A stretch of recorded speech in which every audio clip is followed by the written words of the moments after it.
Hello, my violence-loving buddies. This is Depassion, also known as Mikkel, and welcome to yet another episode of Journey to No More Heroes 3. We're currently playing Travis Strikes Again, No More Heroes in Killer Marathon.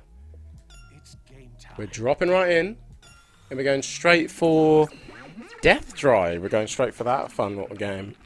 Because actually, this is the only stage you don't gain experience points in. You get some Azteca stones, some coins, some ramen, and then that's really it. Reason why I chose this, like, regardless, even though, yeah, sure, it's a bit empty and empty of experience points, because that's usually how these No More levels goes in the background, but it'll feel weird just excluding this death ball. It'll feel strange, strange indeed. Right, so, I was chatting away with... Who was I chatting away with recently? Actually, no, I wasn't chatting. No, actually, okay. So, at a new job that I'm at, that I'm transitioning into, I managed to find a wonderful place that actually gives you the freedom to have a phone on you, like in a restaurant, like in a fast food place. I'm like, yeah, this is pretty great. So, while my phone is playing the No More Heroes soundtrack, right? One of my new co-workers comes over. He's like, oh, is that No More Heroes? I was like, yeah. Doing a whole Let's Play series and everything. Doing a playthrough and everything. And he's just like, oh, dude, yeah, no, awesome. Like, because I asked him if he played it, like, pretty much on release. And like, yeah. So, he straight up got his Nintendo Wii, like, bundled with No More Heroes. So I was like, oh, yes, one of my brothers. But he never beat the first game because of Bad Girl.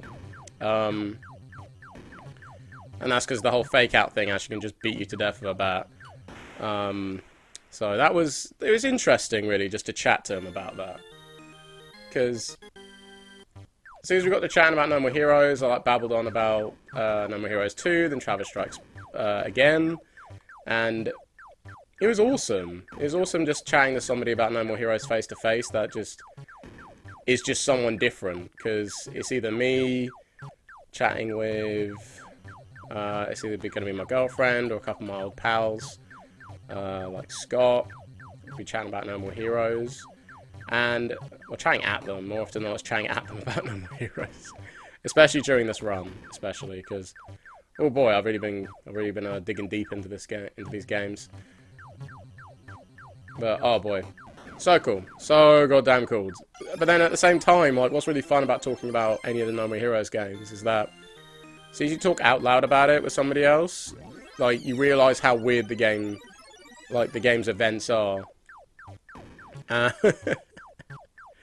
Like, from, like, Destroy Man just shooting a laser out of his crotch, and it's just so much to it. Or, yeah, getting yoinked, because, like, okay, explaining Travis Strikes Again, No More Heroes, because he was aware that it's, like, a more arcadey game. I'm like, yeah, I said that just like, yeah, that's the game that's made me fall in love with video games again. And how did I describe it? Yeah, I described it that, like, yeah, you play as Travis, but you're playing a game within a game. But I didn't spoil it for him that you play a game within a game within a game at other points as well. I didn't spoil that for him because that's when it gets super meta. I guess that's when it gets meta as fuck. But yeah, it's really awesome. Then we just went on a tangent back and forth about other Nintendo games, really, like Metroid Prime 4, whenever that's going to get released, and then we chat about Other M being really bad for its story, but a lot of its set pieces are still pretty cool. It's just a shame that it was in the Metroid canon. It was down to me, I just would have not had Samus in it, but that's Samus's best design so far, honestly, because it looks the most like the basic power suit, Avaria suit, 'cause it's all sleek down and shit. Well, that's my absolute favourite suit, is the Varia suit, because it does everything it has to do, and those big shoulder pads are frigging huge. There's, like, shoulder spheres that, oh shit, in just the original Metroid Prime game. Yeah, I'm looking forward to that trilogy coming out, whenever it does. But yeah, it was really awesome just going on a tangent with someone about video games, and it's just a fresh new face for me, really. It's just someone new. So it's pretty cool to, like, just learn about their preferences and that sort of stuff. It's just cool. It's just super, super nice to have that experience just with someone different. And mainly because of lockdown. Because when you go, when you're just in it for so long and only see a select number of people, it's very different. It's very different to finally just chat with someone new. But it's wonderful. It's honestly very, very wonderful, and I really, really like that. And what was pretty awesome as well was the fact that he really understood video games and, like, the value of story, but then just the value of just fun, really. Like, not every game has to have a very deep story. Like, I joked that Legend of Zelda doesn't really have much of a story to it. Well, it does, but... well, just all the games all chained up together, not all of them linked together the best way, but... Yeah, I did mention that there's a wonderful documentary, like, of a fan-made timeline, that I thoroughly enjoyed. I really enjoyed it. I think it's from game trailers, like way back in the... Well, I say way back in the day, I don't think it's that far back. But no, it's really awesome to find that. It's really awesome just to have that conversation, that kind of discussion, really, overall.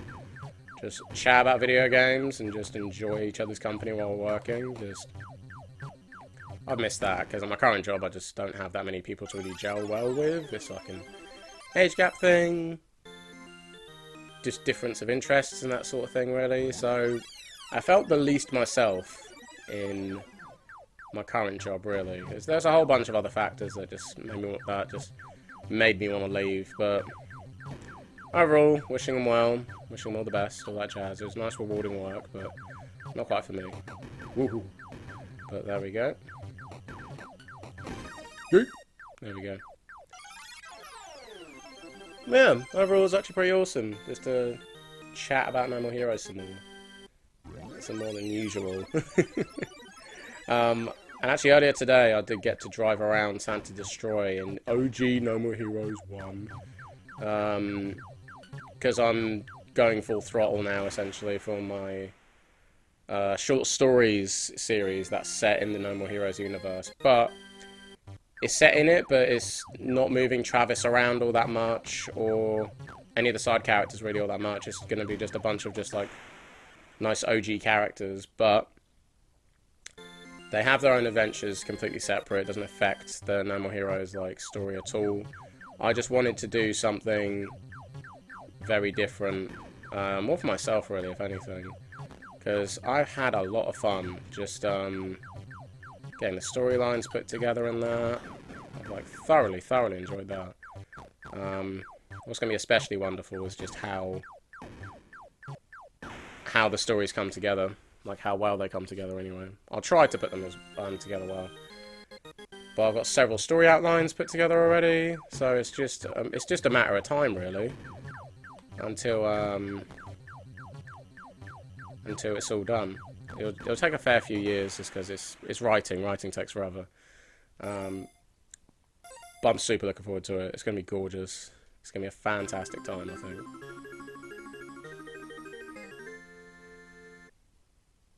But, like, well, the reason I was driving around Santa Destroy mainly was because, oops, slip my finger there. Mainly because I wanted locations of, like, certain events. I wanted to know, like, where certain things were. And Santa Destroy actually has a lot going for itself. It has a lot of different things. Just browsing around the city, and it even, like, refers to different, like, music artists as well, some of the titles, because there's one hair salon called Louder Than Blondes, and then when I looked up the name, there's an album by the Smiths called Louder Than Bombs, and it's a gorgeous album. Please listen to it. I listened to, like, a decent bit of it on YouTube. It's honestly fantastic. Please give it a listen. But yeah, it's alternative rock. It's an alternative rock kind of thing. So yeah, it's just right up Suda's alley, really. And where are any of those heroes as well? And that reminded me of the Stranglers' No More Heroes track. So I just gave that a listen again. Actually, no, I didn't give it a listen. No, my girlfriend looked up the lyrics to check if that statement was exactly said, but not exactly that lyric was said, but something similar was stated, so that's why it made sense why I got confused. I'm like, oh, wait, what? Has that been said before? And it has, kinda. But where are the heroes? And it goes, no more heroes anymore. sort of thing later in the song. But yeah, it was actually quite lovely just to hear that, just to read up on that. Especially due to one of the members passing away. I think it was either early this year or last year. So actually, in tribute to them, I listened to the Stranglers once again because it's our namesake, you know. It's where this lovely game's name even came from. So, damn it. Right, actually, I think I'll end this episode here because this, yeah, this this lovely spacey shooter game is kicking my ass a little bit. I hope you enjoyed yourselves on this No More Levels episode, especially with me just struggling to deal with the death drive and the dangerous cores and spaceships. Anyway, until then, this has been To Passion. See you on the next journey. Take care.